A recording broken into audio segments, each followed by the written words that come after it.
कहानी की शुरुआत में हम एक आदमी को देखते हैं जिसकी बॉडी पर एक खास क्रीम लगाई जा रही होती है। उसे बिल्कुल अंदाजा नहीं होता कि उसे इतनी खौफनाक सजा मिलने वाली है। इसी दौरान गार्ड्स ने बिना कुछ समझे उसके गले में एक काउंटडाउन टाइमर लटका दिया और उसकी बांह पर एक मजबूत स्टील रिंग कस कर बांध दिया। अगले ही पल उन्होंने ट्रेन का एक होल खोला और बेरहमी से उसका हाथ होल से बाहर निकाल दिया। उसका हाथ उस होल से बाहर जाते ही उसकी दर्दनाक चीखें पूरे कंपार्टमेंट में फैल जाती हैं। लेकिन सिर्फ 2 सेकंड के अंदर ही अचानक उसकी चीखें खत्म हो गईं, क्योंकि बाहर का टेम्परेचर -200 डिग्री होता है। उस आदमी की बांह उस बर्फ की वजह से जमकर सख्त हो चुकी थी। जैसे ही टाइमर खत्म हुआ, गार्ड्स ने उसका हाथ उस होल से अंदर खींच लिया। एक गार्ड ने जब चम्मच से उसका हाथ चेक किया तो वह पूरी तरह लोहे का बन चुका था। तभी अचानक एक गार्ड ने अपना भारी लोहे का हथौड़ा उठाया और उसके जमे हुए हाथ के बीच से टुकड़े टुकड़े कर दिए। अपना हाथ धड़ से अलग होते ही वह आदमी वहीं पर तड़पने लगा। ये देखकर ट्रेन के अंदर बैठे गरीब लोगों के रोंगटे ही खड़े हो जाते हैं। वो ये सब खामोशी से देख रहे होते हैं, लेकिन वो वहां कुछ कर भी नहीं सकते थे, क्योंकि यह वो दौर है जब पूरी जमीन बर्फ की चादर में दब चुकी थी। इंसानियत का लगभग 99% हिस्सा सर्दी की वजह से खत्म हो चुका था और जो कुछ लोग बच गए थे वही सिर्फ इस लगातार चलने वाली ट्रेन में पनाह लिए हुए हैं, जो पिछले 15 सालों से रुकने का नाम नहीं लेती और इस जमी हुई दुनिया में गोल गोल घूम रही होती है। और अगर यह ट्रेन गलती से भी रुक गई तो इसका इंजन बर्फ की वजह से जम जाएगा और ट्रेन के अंदर बसे पूरे के पूरे लोग मारे जाएंगे। दरअसल इस ट्रेन के अंदर पूरी दुनिया बसी हुई थी। हर सेल एक अलग क्लास का था। सबसे पीछे टेल सेक्शन होता है, जहाँ पूरे 1000 गरीब और बदकिस्मत लोग थे। इन सब की जिंदगी किसी जेल से कम न थी। यहाँ न साफ सफाई होती और न ठीक से खाना। इन बेचारे लोगों को जिंदा रहने के लिए बस एक काले रंग की प्रोटीन बार दी जाती थी, जिसे खाकर वो अपना दिन गुजारते थे। उससे अगले वाले सेल में सब मिडिल क्लास लोग थे। लेकिन यहाँ के लोगों की जिंदगी गरीब लोगों से कहीं हद तक बेहतर थी, क्योंकि इन्हें यहाँ खाने के लिए साफ खाना मिलता था और पीने के लिए साफ पानी। इसके बाद आता है फर्स्ट क्लास सेल, जहाँ अमीर और VIP लोग रहते हैं। क्योंकि इन लोगों ने काफी तगड़ी रकम देकर टिकट खरीदा था, इसलिए इस सेल के सब लोगों को लग्जरी रहन सहन और VIP खाना दिया जाता और इन सब लोगों का ट्रेन के सिस्टम पर पूरा का पूरा कंट्रोल था। ये जो चाहें वो कर सकते थे। तभी सुबह हुई और 2 गार्ड सेल के अंदर पहुंच गए। उन्हें वायलिन बजाने के लिए एक माहिर आदमी चाहिए था। ये सुनते ही एक बूढ़ा आदमी आगे बढ़ा। उसने कहा कि वह और उसकी बीवी दोनों वायलिन बजाना जानते हैं, लेकिन गार्ड्स को सिर्फ एक ही बंदा चाहिए था। लेकिन वो बूढ़ा आदमी अपनी बीवी के साथ ही जाना चाहता था, इसलिए उसने अपनी पत्नी को छोड़कर जाने से सीधा मना कर दिया। ये सुनते ही एक गार्ड ने उसकी बीवी पर हमला करके उसका हाथ तोड़ दिया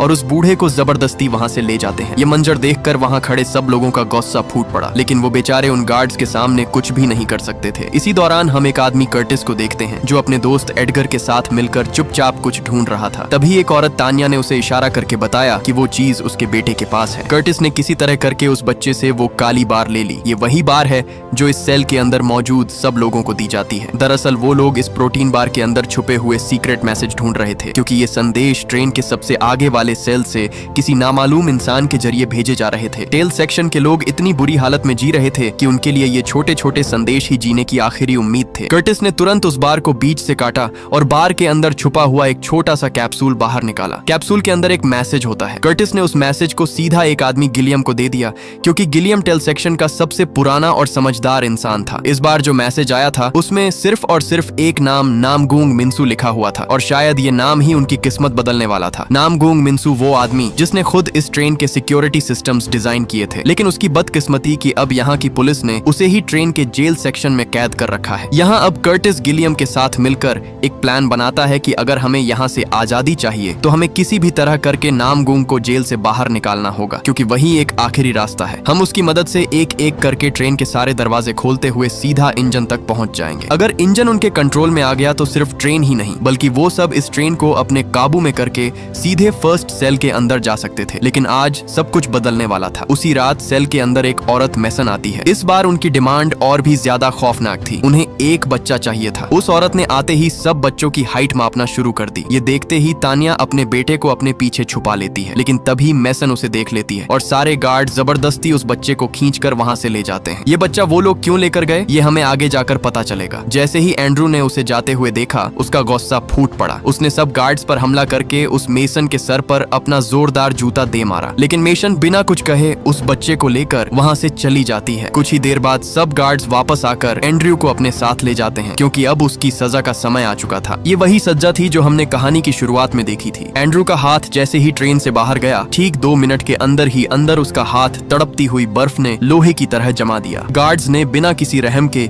एक हथौड़ा उठाया और उसके हाथ को लकड़ी की तरह बीच से तोड़ दिया। हाथ के टुकड़े टुकड़े होते ही एंड्रू दर्द से चीखने लगा, लेकिन अब भी यह सजा नहीं थी, ये सिर्फ एक वार्निंग थी। तभी वहाँ एक औरत जो इस ट्रेन की मिनिस्टर थी, हाथ में पकड़ा हुआ वही जूता लेकर आती है जो एंड्रू ने उस मेसन को मारा था। उसने आते ही सबसे कहा, इंसान की पहचान उसके जूते से होती है और जूता पैरों में ही जचता है, सर पर नहीं। अपनी औकात हमेशा याद रखना, और आज के बाद जिसने भी जूता उठाने की कोशिश की तो उसकी सजा इससे भी बदतर होगी। मिनिस्टर के इन लफ्जों ने टेल सेक्शन के सब लोगों के खून में आग लगा दी। सबके अंदर बदले की आग भड़कने लगी, लेकिन वो चाहकर भी उनसे पंगा नहीं ले सकते थे, क्योंकि इस सेल के अंदर सबसे पुराने आदमी गिलियम को भी ठीक ऐसे ही सजा दी गई जिसमें उसकी टांग काट दी गई थी। इसलिए अब कर्टिस किसी भी तरह करके जो कुछ हो चुका है सबका बदला लेने की ठान लेता है, क्योंकि अब वो अपनी जिंदगी यहाँ कुत्ते की तरह गुजार नहीं सकते थे। कर्टिस ने उस बूढ़े आदमी से कहा, मुझे लगता है कि गार्ड्स की गनों में सब बची कुची गोलियां खत्म हो चुकी हैं, क्योंकि पिछले 10 सालों में जितनी भी छोटी बड़ी जंग हुई थी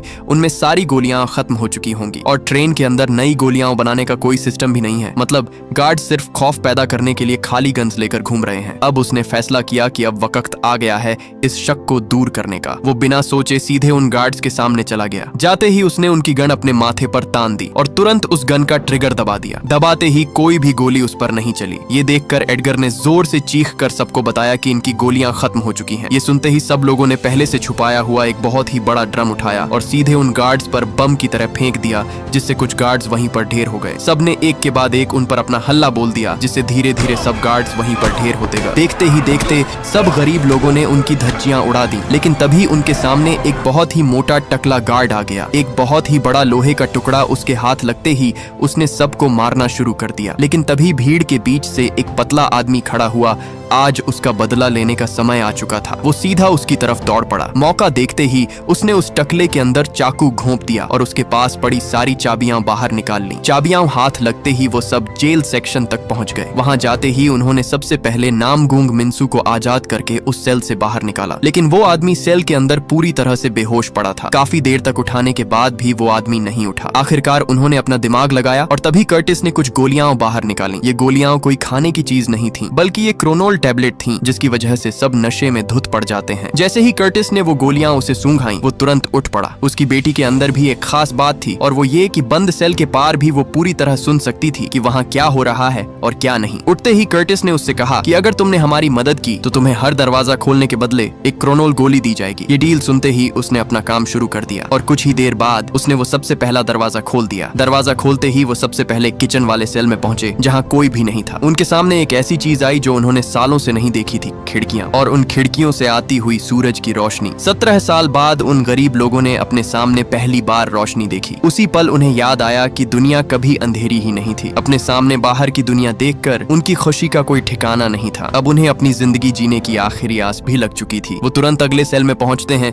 जहां उनके सामने एक आदमी था जो टेल सेक्शन के सभी लोगों के लिए वो काले रंग की प्रोटीन बार बनाता था। जैसे ही कर्टिस ने झांक कर प्रोटीन बार को बनते देखा तो उसकी रूह कांप उठी, क्योंकि वो प्रोटीन बार सब जले सरे कॉकरोचेस को पीस कर बनाई जा रही थी। अपने सामने ये मंजर देखकर उसके रोंगटे खड़े हो गए, क्योंकि जो वो इतने सालों से खा रहे थे वो गंदे कॉकरोच का पिसा हुआ कीमा खा रहे थे। ये देखते ही कर्टिस उस आदमी को पकड़कर पीटने ही वाला था, लेकिन तभी उसने दिखाया कि उसे भी खाने में यही प्रोटीन बार दी जा रही है, क्योंकि यहाँ की मिनिस्टर ने उसे धमकी दी थी कि अगर उसने ये प्रोटीन बार नहीं बनाई तो उसे जिंदा मार दिया जाएगा। इसलिए कर्टिस मजबूरन उसे छोड़ देता है और ये बात किसी को नहीं बताता। वो जानता था अगर ये सच सबको पता चल गया तो लोग लड़ने से पहले ही हार मान जाएंगे, इसलिए वो इस राज को अपने अंदर दबा लेता है। कई सालों बाद उनके सामने ढेर सारी प्रोटीन बार थी, जिसे देखते ही वो अंधे की तरह टूट पड़े। इसी दौरान कर्टिस को एक और मैसेज मिला। जैसे ही उसने उसे खोला, उस पर वाटर लिखा हुआ था। ये एक सिंपल लफ्ज था, लेकिन शायद इसके पीछे भी कोई बड़ा राज छुपा हुआ था। कर्टिस ने जैसे ही वो संदेश उस बूढ़े आदमी को दिया,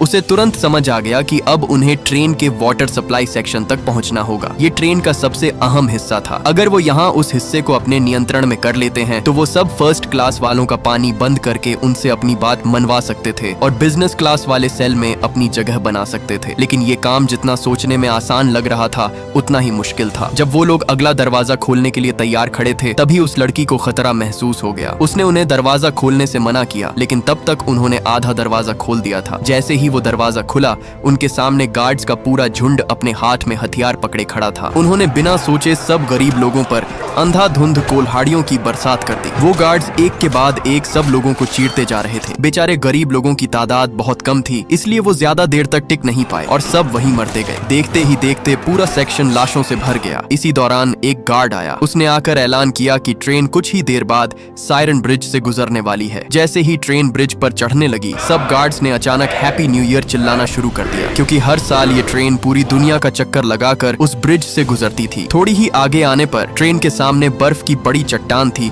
जिससे ट्रेन टकराने वाली थी। ट्रेन तेजी से उसकी तरफ बढ़ने लगी और कुछ ही देर बाद ट्रेन उस चट्टान के पास पहुंच गई। पहुंचते ही वो ट्रेन उस चट्टान को चीरते हुए ब्रिज से आगे निकल जाती है। उस झटके की वजह से पूरा कंपार्टमेंट हिल जाता है। इसी दौरान वो लड़की जब खिड़की के पास जाकर नीचे झांकती है, तब नीचे बर्फ उसे पिघलती हुई साफ दिखाई दे रही थी। मतलब बाहर की दुनिया शायद वापस जिंदा हो रही थी। ये देखकर उसके अंदर एक छोटी सी उम्मीद जाग उठी। लेकिन तभी वो मिनिस्टर वहाँ आ जाती है। उसने आते ही सबसे कहा कि तुम लोगों को डूब कर मर जाना चाहिए। विलफोर्ड की ही वजह से तुम लोग अभी तक जिंदा हो। अगर वो न होते तो तुम लोग आज कुत्ते की मौत मर चुके होते। दरअसल विलफोर्ड वो शख्स है जिसने ट्रेन को इंसानियत का आखिरी ठिकाना बनाया, मगर बदले में उसने पूरी ट्रेन को एक नर्क में बदल दिया। उसने ट्रेन वाले टेल सेक्शन के लोगों की हालत कुत्ते से भी बदतर कर दी थी। उस मिनिस्टर ने उनसे आखिरी बार कहा कि अब सजा के तौर पर 17% लोगों को खत्म करने वाले हैं। उसने कहा कि अब आगे एक बहुत ही बड़ी अंधेरी टनल आने वाली है जिससे ट्रेन गुजरेगी। ये सुनते ही सब गार्ड्स ने नाइट विजन पहन लिए। तभी कर्टिस ने सबको नीचे झुकने को कहा। जैसे ही ट्रेन टनल में घुसी, सब गार्ड्स ने सब गरीबों को मारना शुरू कर दिया। सब बेचारे गरीब लोग उनका शिकार बनते जा रहे थे। एक के बाद एक सब वहीं पर ढेर होते गए। इसी दौरान कर्टिस ने सबको जोर से आवाज दी, चैन, हमें आपकी जरूरत है। चैन, माचिस लेके आओ। चैन। ये सुनकर सब वहाँ मशालें लेकर उनकी तरफ बढ़ने लगे। जैसे ही सब वहाँ पहुँचे, पूरा सेक्शन रोशनी से जल उठा। इसी का फायदा उठाकर सब गरीबों ने उन पर आग बरसाना शुरू कर दी। पूरा सेक्शन तहस नहस होता जा रहा था। इसी दौरान एक साथी ने चाकू सीधा उस मिनिस्टर की टांग पर दे मारा। लेकिन तभी कर्टिस के दोस्त एडगर को एक गार्ड ने पकड़ लिया। एडगर उसे चिल्लाता रहा कि मुझे बचा लो, लेकिन कर्टिस ने उस पर ध्यान नहीं दिया और उसे वहीं पर मरता छोड़कर सीधा उस मिनिस्टर की तरफ भाग पड़ा। उसने सोचा कि उसे पकड़कर अपने दोस्त को छुड़वा लेगा, लेकिन पीछे से उस गार्ड ने उसके अंदर चाकू घोंपकर उसे वहीं पर मार डाला। अपने सामने अपने साथी को मरता देखकर वह अंदर से पूरी तरह टूट गया। उसे मरता हुआ देखकर उसके अंदर का गुस्सा और भी ज्यादा भड़क उठा। उसने तुरंत उस मिनिस्टर को पकड़ लिया और सबको कहा, अपने हथियार फेंक दो। इसी दौरान वो ट्रेन भी उस अंधेरी सुरंग से बाहर निकल जाती है। उन्होंने उस मिनिस्टर को कैदी बनाकर उससे सारी जानकारी उगलवाना शुरू कर दी। कर्टिस ने उससे पूछा कि वो मैसन बच्चों को कहाँ लेकर गई है, लेकिन मिनिस्टर ने उसे साफ साफ मना कर दिया और कहा कि मैं इस बारे में कुछ भी नहीं जानती। मुझे बस इतना पता है कि सब बच्चे विलफोर्ड के साथ इंजन वाले सेक्शन में हैं। कर्टिस ने पूछा कि वाटर सप्लाई वाला सेक्शन कहाँ पर है। उसने बताया कि वाटर सेक्शन भी इंजन रूम में है, क्योंकि जब ट्रेन चट्टान से टकराती है तब ट्रेन के अगले वाले हिस्से में बहुत सारी बर्फ इकट्ठी होकर पिघल जाती है और फिर वो सारा पानी साफ करके वीआईपी लोगों को दिया जाता है, और जो गंदा पानी होता है वो गरीब मतलब तुम लोगों को दिया जाता है। ये सुनते ही वही आदमी भाग कर आता है जिसका बाजू इस औरत ने कटवाया था। वो पूरी तरह गुस्से से जल रहा था। वो उसे मारने ही वाला था। तभी उस औरत ने बताया कि तुम लोग मेरे बगैर इंजन रूम तक नहीं पहुंच सकते, क्योंकि इंजन रूम सिर्फ मैं ही जानती हूँ। अगर मैं मारी गई तो तुम लोग हमेशा के लिए यहाँ फंसकर मर जाओगे। इसलिए वो सब उसे अपने साथ लेकर आगे के सेक्शन में पहुंच गए, जहाँ आते ही सब कुछ बदल जाता है। ये कोई ट्रेन का हिस्सा नहीं लग रहा होता, बल्कि एक अलग ही दुनिया थी। यहाँ हर तरफ हरियाली थी, छोटे छोटे बाग जहाँ ताजा फल और सब्जियां उगी हुई थी। ये देखते ही गरीब लोग बेचारे हैरान रह जाते हैं। जैसे ही वो अगले सेक्शन में घुसे तो उनकी रूह कांप उठी, क्योंकि उनके सामने एक बहुत ही बड़ा सा एक्वेरियम था जिसमें मछलियां इधर उधर तैर रही होती हैं। यही नहीं, आगे जाते ही उनके सामने एक बड़ा रेस्टोरेंट था। उन्हें खाने के लिए खाना दिया गया और आखिरकार आज 17 सालों में पहली बार गरीब लोगों ने प्रोटीन बार्स की जगह सुशी खाई। खाना मिलते ही वो उस पर अंधे की तरह टूट पड़े। जैसे ही वो मिनिस्टर खाना खाने वाली थी, अचानक कर्टिस ने उसके मुंह पर चम्मच दे मारी, क्योंकि उसे उनके साथ हुआ जुल्म याद था। तभी उसने वही काले रंग की प्रोटीन बार निकाली और कहा कि तुम्हें इस खाने की जगह आज ये खानी होगी। उस बार को देखते ही उसके चेहरे का रंग वहीं उड़ गया, क्योंकि उसे पता था कि ये बार कॉकरोच को पीस कर बनाई गई है। लेकिन इस बार कर्टिस ने उसे मजबूर किया, इसलिए न चाहते हुए भी मिनिस्टर को वो गंदी बार खानी ही पड़ी। दरअसल ये उसका बदला था जो उन्होंने ट्रेन के गंदे टूटे हुए सेक्शन में झेला था। जैसे ही वो अगले सेक्शन में पहुंचे, वहाँ उनके चारों तरफ हर किस्म का गोश्त था। वो सेक्शन पूरी तरह गोश्त से भरा पड़ा था। वो ये सब देखकर हैरान रह गए। अगला कंपार्टमेंट उन्हें एक स्कूल तक ले आता है, जहाँ सब वीआईपी लोगों के बच्चे पढ़ रहे थे। लेकिन ये कोई नॉर्मल स्कूल नहीं था। यहाँ तालीम के नाम पर ब्रेन वॉशिंग हो रही थी। सब बच्चों का दिमाग ट्रेन के आखिरी सेक्शन के लोगों के खिलाफ किया जाता था। जो लोग बेचारे मुफ्त में इस ट्रेन में घुसे थे, सब बच्चों के सामने टेल सेक्शन के लोगों को घटिया, गंदे और बेकार दिखाया जाता था। तभी तानिया आगे बढ़ी। उसके हाथ में अपने बेटे टिम्मी की तस्वीर थी। वो रोते हुए सब बच्चों से अपने बेटे के बारे में पूछती है कि क्या किसी ने मेरे बेटे को देखा है। एक बच्चे ने उसे बताया कि सब बच्चों को अगले वाले सेक्शन में ले जाया गया है। ये सुनते ही तानिया की उम्मीद जिंदा हो गई। इसी दौरान अचानक एक टकला आदमी क्लास के अंदर दाखिल हुआ। उसके हाथ में अंडों की टोकरी थी जो पूरी तरह अंडों से भरी हुई थी। दरअसल ये सब अंडे नए साल की खुशी में बांटे जा रहे थे। वो टकला सब अंडे बारी बारी सब लोगों को बांट रहा था। टेल सेक्शन के लोग ये देखकर हैरान रह जाते हैं, क्योंकि आज से 17 साल पहले उन्होंने अंडे का नाम तक नहीं सुना था। ये अंडे उन्होंने आज पहली बार देखे, क्योंकि ये सब बेचारे 17 साल से ट्रेन के टूटे फूटे सेक्शन में रह रहकर तकरीबन खत्म ही हो चुके थे। वो टकला सब लोगों को अंडे देता जा रहा था, लेकिन उन्हें क्या पता कि ये उसकी बहुत बड़ी चाल है। अगले ही पल अचानक उस टकले ने टोकरी के अंदर हाथ डाला और अपनी मशीन गन बाहर निकाली। गन निकालते ही उसने सब गरीब लोगों को मारना शुरू कर दिया। इसी दौरान क्लास की टीचर ने भी अपनी गन निकाली और सबको भूनना शुरू कर दिया। एक ही सेकंड में पूरा क्लासरूम लाशों के ढेर से भर गया। इस बीच गोली सीधा उसी आदमी को जा लगी जिसका बाजू काटा गया था। तभी सब गार्ड्स भी अंदर आ घुसे। इधर वो टीचर भी सबको मारती जा रही थी, लेकिन तभी मौके पर एक साथी ने चाकू सीधा उसकी गर्दन में दे मारा, जिससे वो वहीं पर मारी जाती है। जैसे ही कर्टिस ने मुड़कर कैमरे की तरफ देखा तो वहां गार्ड्स का लीडर उसी बूढ़े आदमी गिलियम को पकड़े हुए था। उसने अगले ही पल उस बूढ़े आदमी को वहीं पर गोली से भून दिया। ये देखते ही उसका गुस्सा अंदर से फूट पड़ा। उसने तुरंत मशीन गन उठाई और बिना सोचे उस मिनिस्टर का काम वहीं पर तमाम कर दिया। अब वहां सिर्फ 3 लोग, कर्टिस, नामगूंग और योना ही बचे थे, और अब वो सीधे आगे इंजन रूम की तरफ बढ़ते हैं। वो आगे आगे सीधे अगले सेक्शन में घुसते जा रहे थे, जहां उनके सामने अस्पताल, दर्जी, ब्यूटी पार्लर सब कुछ भरा पड़ा था। जैसे ये ट्रेन नहीं बल्कि एक चलता फिरता लग्जरी शहर हो। एक कंपार्टमेंट में सब अमीर लोग पार्टी में धुत पड़े थे। कर्टिस अपने साथियों के साथ आगे बढ़ ही रहा था, तभी ट्रेन की दूसरी तरफ से गार्ड्स का लीडर उन पर अंधाधुंध फायर करने लगा। आगे से कर्टिस ने भी फायर किया, लेकिन उसका फायर बेकार था, क्योंकि उसकी गन छोटी होने की वजह से वो गोलियां ज्यादा दूर तक नहीं जा पा रही थीं। जैसे ही वो आगे बढ़े, सामने से वही गार्ड्स आकर उन पर अंधाधुंध फायर कर डालते हैं। इस अफरा तफरी के बीच गार्ड लीडर ने कर्टिस को काबू कर लिया और मौका देखते ही उसे चाकू घोंपने ही वाला था। अचानक एडगर ने अपना हाथ आगे कर लिया, जिससे उसकी जान बच गई, लेकिन किसी तरह करके उस गार्ड ने उसे पकड़ लिया और चाकू सीधा उसके अंदर घोंप दिया, और आखिरकार कर्टिस का करीबी दोस्त अपनी जान की बाजी हार ही गया। इसी दौरान जब कर्टिस ने उठकर उस औरत तानिया को देखा, तब वो अपनी जिंदगी की आखिरी सांसें ले रही थी, क्योंकि उसे भी गोली लग चुकी थी। उसने कर्टिस से कहा कि चाहे कुछ भी हो जाए, मगर तुमने मेरे बेटे की जान बचाकर ही आना है। ये कहते ही तानिया वहीं पर मर जाती है। अपने सब साथियों को मरता देखकर उसका गुस्सा फूट पड़ा और बिना सोचे इंजन रूम के दरवाजे को पीटना शुरू कर दिया। वो जोर जोर से उसे तोड़ने की कोशिश करता है, लेकिन बिना चाबियों के वो दरवाजा कहाँ खुलने वाला था। नामगूंग ने उससे कहा कि हम चाहकर भी इंजन रूम तक नहीं जा सकते। तभी उसने इशारा करके बताया कि अगर हम इस दरवाजे को खोल लेते हैं तो इस ट्रेन से बाहर निकला जा सकता है। लेकिन कर्टिस ने उससे कहा कि ये बात जितनी कहने में आसान है उतनी ही मुश्किल है, क्योंकि अगर हम दोनों बाहर निकल भी गए तो बाहर जमा देने वाली बर्फ हमें जिंदा मार डालेगी। आगे से नामगूंग ने कहा कि समझो हमारा काम हो गया, क्योंकि बाहर का तापमान धीरे धीरे कम हो रहा है। मैंने उस दिन ट्रेन से बाहर जब देखा, तब मुझे बर्फ के नीचे फंसा हुआ जहाज का मलबा साफ दिखाई दे रहा था, जो दुनिया तबाह होते समय क्रैश हो गया था। मतलब बाहर का तापमान कम पड़ता जा रहा है, हम यहाँ से भाग सकते हैं। इसी दौरान उसने क्रोनोल से बना हुआ बहुत ही बड़ा टुकड़ा दिखाया, जो वो कई सालों से इकट्ठा कर रहा था, क्योंकि उसे पता था कि एक न एक दिन ये उसके बहुत काम आने वाला है, क्योंकि अगर इसे ज्यादा मात्रा में इस्तेमाल किया जाए तो ये एक बहुत ही बड़े बम की तरह फट सकता है। अगर हम इसे दरवाजे पर लगाकर फोड़ दें तो दरवाजा फट जाएगा और हम इस कैद से आजाद हो जाएंगे। इससे पहले वो वहाँ कुछ कर पाते, अगले ही पल इंजन रूम से वही औरत बाहर निकली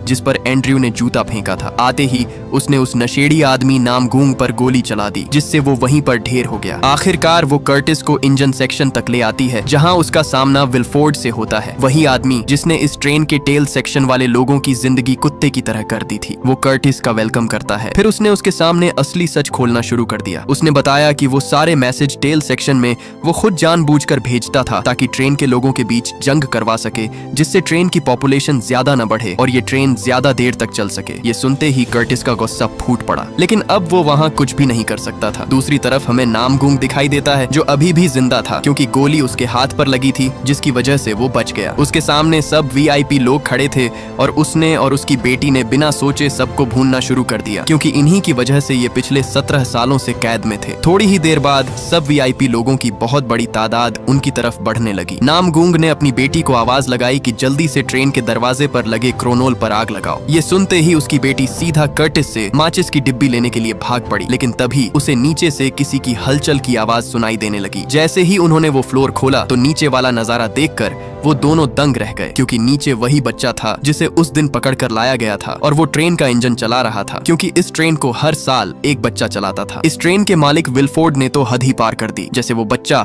इंसान नहीं बल्कि इस ट्रेन का स्पेयर पार्ट हो। ये देखकर कर्टिस का गुस्सा 7वें आसमान तक पहुंच गया। उसने सीधा एक जोरदार मुक्का कसके उसके मुंह पर दे मारा और अपना पूरा जोर लगाकर उसे पीटना शुरू कर दिया। उसने तुरंत वो माचिस योना को दी और जल्दी से टिम्मी को बाहर खींचने लगा। किसी तरह करके उसने उसे बाहर निकाल ही लिया। उसी मौके पर योना ने क्रोनोल को आग लगा दी। आग लगते ही वो दरवाजा जोरदार बम की तरह फट गया। ब्लास्ट इतना खतरनाक था कि ट्रेन के आसपास की बड़ी बड़ी बर्फ की चट्टानें हिल पड़ी और सीधा उस ट्रेन पर आ गिरी। चट्टानों के गिरते ही ट्रेन पटरी से उतर गई और उसके सभी कंपार्टमेंट एक के बाद एक टूटकर बिखरने लगे। लोहे, आग, बर्फ सब कुछ एक ही जगह पर तबाही में बदल गया। इस हादसे में ट्रेन के लगभग सारे लोग खत्म हो जाते हैं। जैसे ही योना को होश आया उसने हर तरफ देखा, लेकिन उसके पिता और कर्टिस कहीं नहीं दिखाई दिए। वो जोर जोर से चीखने लगी, लेकिन तब तक बहुत देर हो चुकी थी। उस बम की वजह से सब लोगों के टुकड़े टुकड़े हो गए और खुशकिस्मती से उस मलबे के बीच टिम्मी और योना ही बच पाए। दोनों ने धीरे धीरे पहली बार अपने कदम बर्फ के बीच रखे। बाहर निकलते ही उनके चारों तरफ सिर्फ मलबा और बर्फ की बड़ी बड़ी चट्टानें थीं। दूर दूर तक वहां किसी इंसान का नामो निशान तक नहीं था। इसी दौरान उन्हें दूर एक सफेद भालू दिखाई दिया जो बर्फ के बीचों बीच जिंदा खड़ा था, और वही सबसे बड़ी निशानी थी, क्योंकि सच में ही बर्फ पिघल रही थी और यही उनकी आखिरी उम्मीद थी जीने की। और इसी उम्मीद के साथ ये कहानी यहीं खत्म हो जाती है। अगर आपको ये वीडियो अच्छी लगी हो तो इस वीडियो को लाइक और हमारे चैनल को सब्सक्राइब जरूर कीजिएगा।